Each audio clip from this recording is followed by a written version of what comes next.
Cláudio Karsug, Grande Prêmio da Hungria, melhor do que encomenda. Treinos, tudo parecia a favor da Mercedes, Hamilton fez um tempo espetacular em cima do Rosberg, só que na largada aconteceu a mesma coisa que aconteceu na Inglaterra, né?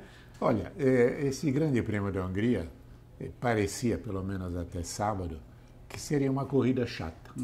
O Hamilton lá na frente, fez uma pole aniquilando o Rosberg, e as duas Mercedes e os outros atrás brigando pelo terceiro lugar. Mas, na verdade, e felizmente, foi um dos grandes prêmios mais sensacionais dos últimos tempos.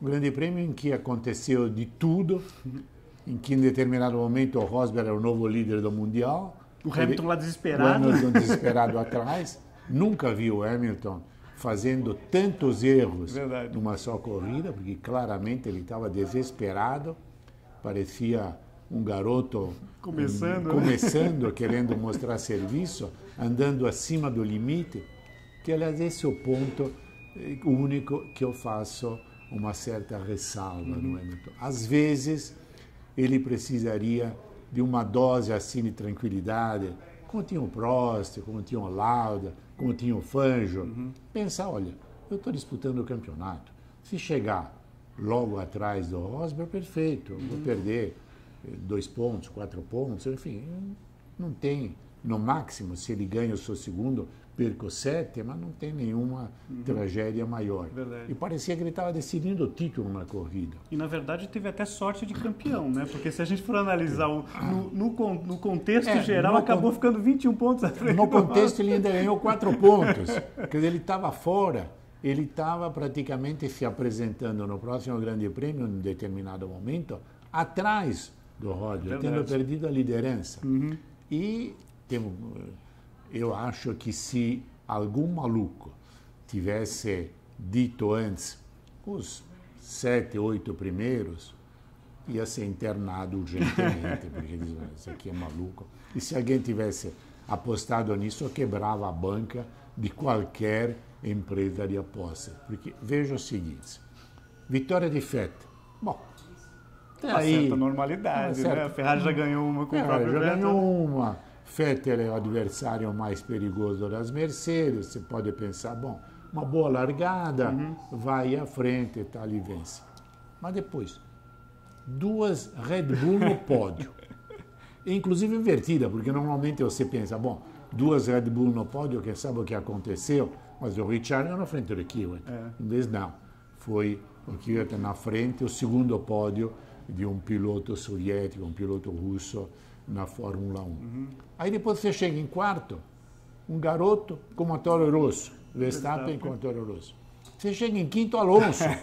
Completou a zebra, né? Sabe, o Alonso que vive uma temporada ruim, como ele mesmo esperava. Literalmente empurrou o carro no treino. Empurrou o carro e chega em quinto. Aí você vê em sexto a primeira Mercedes. Se você dissesse antes, no sábado à noite, olha, as Mercedes não vão estar os 5 primeiros, você só podia pensar uma coisa, bom, na largada os 2 batem, os 2 saem. Porque numa corrida condição normal, em que ambos recebem a bandeirada, um em sexto, outro em oitavo, é absolutamente fora de lugar.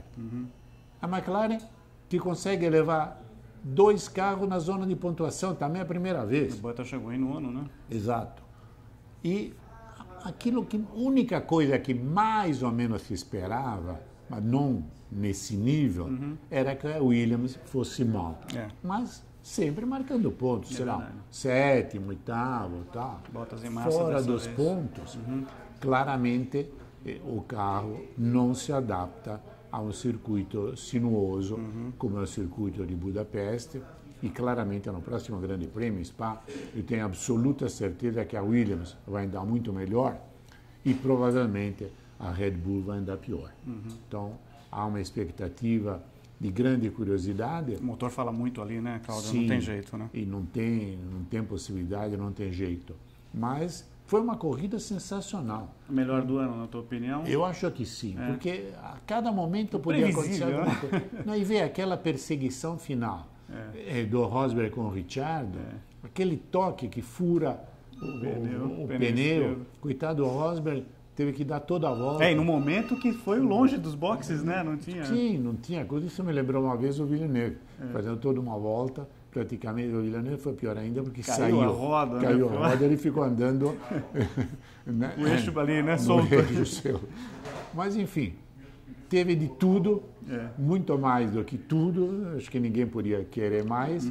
Uma prova que, antes de começar, já parecia ter o pódio definido e que durante ela sempre aparecia uma novidade, a possibilidade de alguma coisa diferente, que não dura, certeza. Você só teve na bandeirada. De repente acontece alguma coisa. Por exemplo, o Raikkonen teve um problema no ERS dele. Acontece alguma coisa com o Vettel, vitória do Kimi. Sabe, era absolutamente... Primeiro pódio ganhando, já pensou? Ganhando. Então, realmente foi uma corrida sensacional. Eu acho que foi a melhor propaganda que a Fórmula 1 podia ter antes dessa interrupção. Até o Grande Prêmio da Bélgica em Spa-Francorchamps. O pessoal curtiu o verão europeu um pouquinho. Sim. O Massa teve um errinho no começo ali, né? Não posicionou o carro errado. Eu estava vendo até agora de manhã que o pessoal da Williams está pensando em dar uma erguidinha, é verdade, né? Porque ele é muito baixinho, Massa, né? E dar uma levantadinha no assento para poder ver melhor, porque realmente às vezes atrapalha o carro. Qual carro de Fórmula a visibilidade muito... Que não tem o que discutir, tem um sensor. Acabou, né? Errou ali, acabou pagando 5 segundos, que obviamente fez falta, ele acabou chegando em 10º. E o NASA fez aquilo que a Sauber lhe permitia. É verdade. Inclusive chegou à frente do Massa, chegou em 11º, quase consegue beliscar um ponto, aí no final. E a nota mais alta vai para quem esse final de semana? Certamente. Vettel a nota 10? Nota 10, porque ele fez uma corrida impecável, não errou nada. E, inclusive, imagina, do ponto de vista psicológico, você está com 10, 12 segundos de vantagem, tranquilo na frente. Aí acontece outra coisa inacreditável.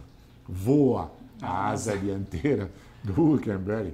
Aquilo parecia brinquedo de criança. Final de semana para a Force India esquecer, né? Que não apertou direito, pum, voa, passa por baixo, ele bate e deve ter, obviamente, sem um carro. Sem a asa dianteira, fica absolutamente inguiável. Você vê que ele freia desesperadamente, mas não tem como, ele vai reto. É só que a proteção de pneus bem íntegra ali, né, Cláudio? Não proteção de pneus salvou tudo. Sem problema. Mas aí, o que acontece? Primeiro, safety car virtual, tudo bem. Depois entra efetivamente o safety car. Então, a vantagem que ele tinha construído foi por água abaixo. E teve que fazer uma relargada com o Rosberg logo atrás, tentando, de certa forma, ameaçá-lo. Depois o Rosberg viu que não haveria essa condição e ficou muito mais preocupado com o Ricciardo, que vinha com pneus mais macios atrás, então em condição de lutar pela segunda colocação que outra coisa. E depois, no fim, foi aquilo que aconteceu, furou o pneu, cortou com a asa dianteira. E uma corrida, por exemplo... Ainda bem que não puniram, né? Porque foi legal, foi uma manobra de corrida, né? Porque está tanto mimimi ultimamente, punir aquilo realmente teria sido o fim da picada, não podia pedir aquilo.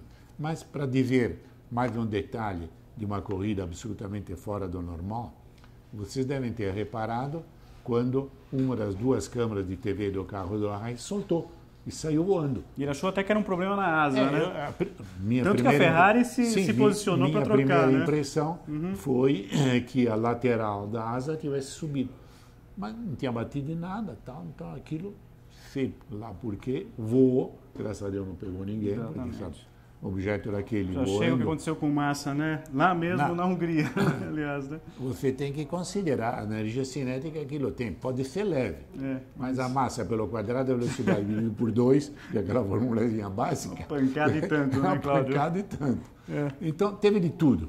E foi sensacional. Eu acho que quem gravou em VT merece de vez em quando dar uma olhadinha, né? Porque eu acho que foi a melhor propaganda que o Bernie podia ter, além daquele cartaz que puseram lá, muito obrigado, Bernie, por 30 anos de Fórmula 1 aqui na Hungria, foi a melhor propaganda que ele podia querer para a Fórmula 1. Muito bom. Cláudio, já falou em Spa, né, no Grande Prêmio da Bélgica, a próxima etapa, dia 23 de agosto, é a pausa de 4 semanas. Aliás, Spa que foi o palco das 24 horas de Spa nesse final de semana. Tivemos de novo a equipe brasileira lá com o Felipe Fraga, o Kaká Bueno e o Sérgio Giménez chegaram em 7º lugar, lá com a equipe BMW lá do Antônio Hermann, que já ganhou, inclusive, 24 horas de Spa, e Washington Bezerra, o pessoal está de parabéns, chegaram em 7º. É interessante destacar que você vê que quando se fala numa análise geral do automobilismo na Europa, é frequente a presença de bons pilotos brasileiros nas várias categorias. É verdade. Não é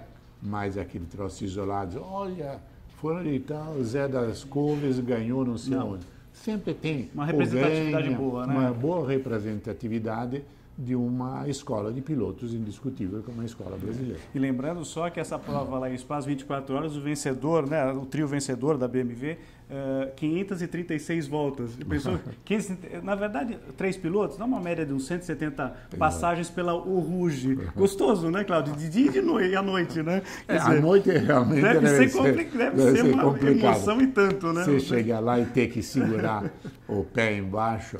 Eu me lembro uma vez... Não me lembro bem o piloto, se era o Regazzoni, alguém que me dizia, olha, quando eu entro lá, e naquele tempo ainda era mais perigoso, né? Os carros, o cérebro me diz, fica com o pé embaixo. Mas a razão de... Dá uma ligadinha. Ele lembra sempre um pouquinho, deixa eu tirar um pouquinho, não tem jeito, né? Não é fácil. Bom, então, o convite fica marcado aqui. Eu queria pedir para você, Cláudio, a gente já tem falado isso em outras oportunidades, Bélgica, para quem for para a Bélgica assistir o Grande Prêmio, alguma dica de turismo? Você teria alguma dica para alguém que estiver lá por perto para assistir o Grande Prêmio? Curtir Bruxelas, que é uma bela cidade, tem o Museu do Automóvel, que é muito interessante. Mais 250 carros. Exato. Lá. E uma dica, digamos, financeira, para quem tem um pouco de dinheiro, olha, pense seriamente em abrir uma pequena indústria de guarda-chuvas e capas, que é o país onde mais chove no mundo todo. Faz um belo negócio, vender guarda-chuva, vender capa, não por acaso. Você vê que começou a pingar, aparece aqueles extracomunitários vendendo a capinha, o guarda-chuva e tudo.